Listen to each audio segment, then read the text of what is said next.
খেলাই ছেড়ে দিয়েছিলেন মাহেলা জয়াবর্ধনে। তখন সদ্য কৈশোর পেরিয়েছেন, কারণ জীবনের সবথেকে বড় ট্র্যাজেডিটা বয়ে গেছে জীবনে চুপি চুপি, একটা হাহাকার হয়ে, একটা অসমাপ্ত ইনিংস হয়ে। ছোট ভাইয়ের নাম ছিল ধিশাল, মাহেলার চেয়ে বছর দেড়েকের ছোট। দস্যিপনায় টকবগে উচ্ছল ছোট ভাইয়ের সব খেলাধুলায় দুষ্টুমিতে মা বাবা হয়রান, কিন্তু মাহেলার ছিল একটা অদ্ভুত ধৈর্য। দুই ভাইয়ের মধ্যে চরিত্রগত পার্থক্য ছিল বিস্তর, তবুও তাদের সব থেকে বড় মিল ছিল ক্রিকেট। স্কুলের মাঠে ধিশাল খেলত বড় ভাইয়ের নেতৃত্বে, বাহাতি স্টাইলিশ ব্যাটার।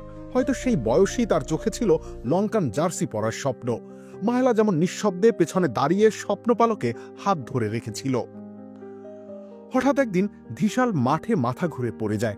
ডাক্তার জানান ব্রেন টিউমার। সেই সংবাদ মানে একরকম বজ্রাঘাত। সরকারি চাকুরে বাবা বাড়ির সব সঞ্চয় জমি ধার দেনা করে বিলেতে উড়ে গেলেন চিকিৎসার জন্য।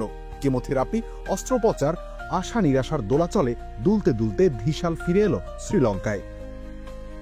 এসএমসি ওটসালায় এলো আরো উন্নত নতুন প্যাকে, জীবন বাঁচায়, জীবনকে এগিয়ে নিয়ে যায়। কিন্তু ভাগ্যটা ছিল নিষ্ঠুর। কিছুদিন পর আবারও ফিরে এলো সেই মরণ ব্যাধি। এবার আর বাঁচতে পারল না ছোট ভাই। 1995 সালের 8ই মার্চ 16 বছর বয়সেই ধিশাল সব ছেড়ে পাড়ি জমালো অন্য এক জগতে। ক্রিকেট ব্যাটটা পড়ে থাকলো ঘরের এক কোণে, আর দাদা মাহেলা পড়ে থাকলেন নীরব এক শূন্যতার মধ্যে। ধিশালের মৃত্যুর ঠিক 10 দিন পর ছিল আন্তঃ স্কুল ক্রিকেট টুর্নামেন্ট। মাহেলার স্কুল টিমের অধিনায়ক তিনি, কিন্তু প্র্যাকটিসে যাননি একদিনও।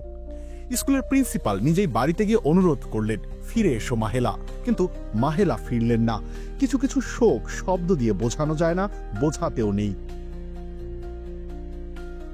তখনই হাজির হলেন ওয়েলে ওয়াত্তা মন্দিরের পুরোহিত। তিনি একজন সন্ন্যাসীর মতো নয়, বরং একজন মমতাময় পিতার মতো বললেন, তোমার ভাই চাইতো তুমি ক্রিকেট খেলো।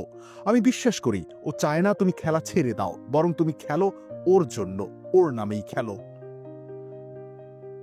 মাহেলা শুয়ে পড়লেন সেদিন রাতে ধিশালের ছবিটা নিয়ে। সেই যে শুরু হলো, আজীবন খেললেন ভাইয়ের নামেই। প্রতিটা ম্যাচের আগের রাতে ধিশালের ছবিটা জায়গা করে নিত মাহেলার ঘরের টেবিলে। ধিশাল হয়তো আর কোনোদিন ব্যাট হাতে নামেননি, কিন্তু মাহেলা জানতেন প্রতিবার তিনি ব্যাট হাতে নামার মানে ধিশাল আবারও ফিরে আসবে, ধিশালের আবারও ব্যাট হাতে জিতে যাওয়া। তিনি নিজে একদিন বলেছিলেন, আমি জানি ধিশাল ক্রিকেট ভালোবাসতো, ওর স্বপ্ন ছিল শ্রীলঙ্কার হয়ে খেলা। আমরা একসাথে সেই স্বপ্ন দেখতাম। আজ আমি যা করি সবই ওর জন্য। যখন আমি ব্যর্থ হই, 22 গজক অনুভব করি, ও যেন আমার পাশে দাঁড়িয়ে।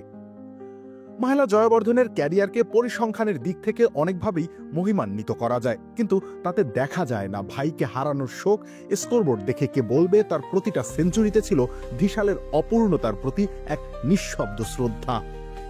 যখনই মাহেলা ব্যাট হাতে নামতেন, স্বয়ং ঈশ্বর নেমে এসেছেন তার কাঁধে হাত রেখে, আর ধিশাল দাঁড়িয়ে আছে প্যাভিলিয়নের ঠিক গেটের পাশে নিঃশব্দ হাসিতে। মাহেলাও জানতেন ধিশাল আছেন।